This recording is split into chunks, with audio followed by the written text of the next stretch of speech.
So just telling you that I have a bit of a cold, so I'm not quite myself today. But on the internet, somebody was giving away this USR modem here, and I don't know, they're kind of useless today anyway. But you can send faxes with it. I don't even know if people use faxes. I can't think of what you'd really use one of these 56K modems for these days. But I don't know, just because I don't have a card in my computer I can use and whatnot. I'm always a little suspicious I don't have one. Anyway, so I had this other one here. Maybe I got the Salvation Army too, but it came with an adapter that kind of fell apart, but I glued it back together, and it still works. But the adapter was a 12-volt AC adapter, and this one, I've been looking it up, and it seems to be a 9-volt AC adapter. And I did use a 12-volt one in here, and it worked, but I thought, that's probably not really clever, I mean, I really shouldn't have probably done it at all. It's not worlds apart, 3 volts difference. But these adapters, they could be a little plus minus based on your own personal house, your own personal electricity, and yeah. So and how it's doing. So I was at Salvation Army. I got this for $1. This here, and it's pretty much the same thing as what I needed. It's 400 milliamps, 1,000. But trouble is when I hook it in, the thing back here doesn't hook in properly. It doesn't fit in the back, right? It doesn't fit in the back properly. So I started, I was looking around at things I could destroy here, and I decided I didn't want to destroy any of my own stuff. So I was looking at the internet, and I thought this is free. I thought someone was giving this away for free, but eventually I figured out that it was actually for $5, and it was kind of some fine print. And at that point, I didn't want to say I was arranged to pick it up. I didn't want to say, no, I don't want it, because, they put through some correspondence, some effort to me. And I thought I should just go ahead and give them $5. So I did. Turns out one of them does fit. It's this green one here. This green one does fit in the back. So here we go. What's going on? There we go. Okay, so what we're going to be doing here is basically just soldering to those two ends there. I'm trying to decide if I want to be able to retain this as a proper, end set or not. But I think what I'm going to do is I'm going to go ahead and solder it, and I can always take it apart later if I really want to take it apart.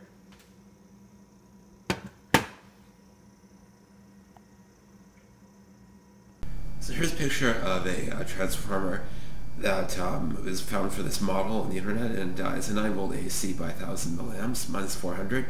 And there was one irregularity that really concerned me, but it seems to be just in one case that it did not agree with these specs, and I was quite concerned that I had plugged in, the right type of thing. Looks like the manufacturer has decided to put the rectification and regulation inside the main product instead of the adapter. So this would be representing the adapter in my case. These would be the two output wires that are in fact reversible. This would be a graph of your home main power. This would be the measured AC voltage here that way, in this case 120. The actual zero potential for electricity is probably here, but this is a an imaginary lifted zero ground. That's why you could have like a negative voltage. So this would be, if you had a DC adapter, this would be the sort of waveform you'd get out of the voltage of a DC adapter, which is pretty good, but with some artifacts in it.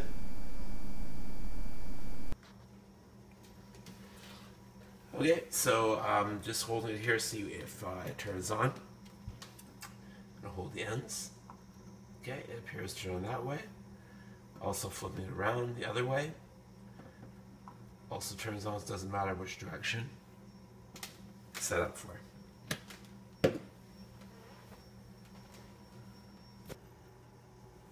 So I think what I'm going to do is, these look kind of like something that the solder might not stick to.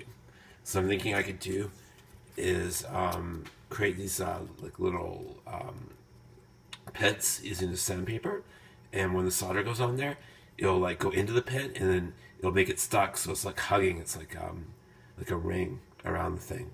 So I think I'm going to go ahead and just make rings, depression rings, with the sandpaper. So I would prefer to go up straight and not come in sideways like this, but the thing is, the wires wrap around really easily this way, So I think I'm going to have to do it this way. It's the easiest way to reliably get the wires connected.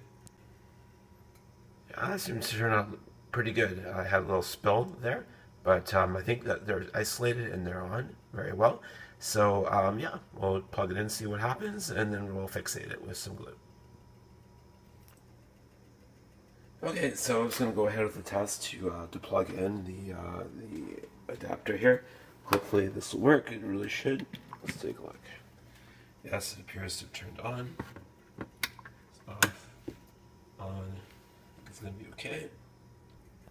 Okay, so the glue's cooling down here.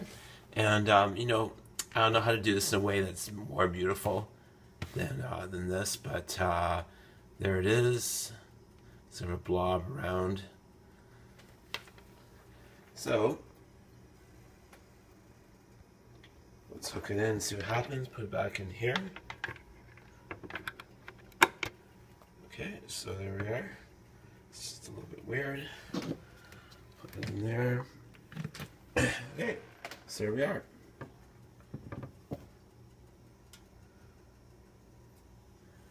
Again, not great, but you know, what can I say?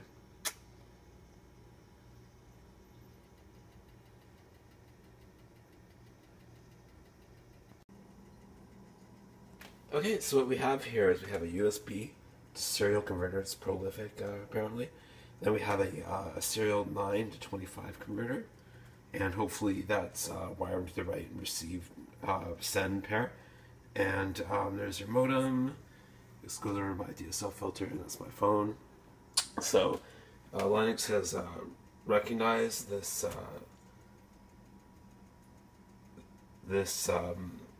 USB as a serial device TTY USB 0. So let's try a terminal with that. Okay, so it seems to be communicating. It can answer my phone here. It's been a long time as I...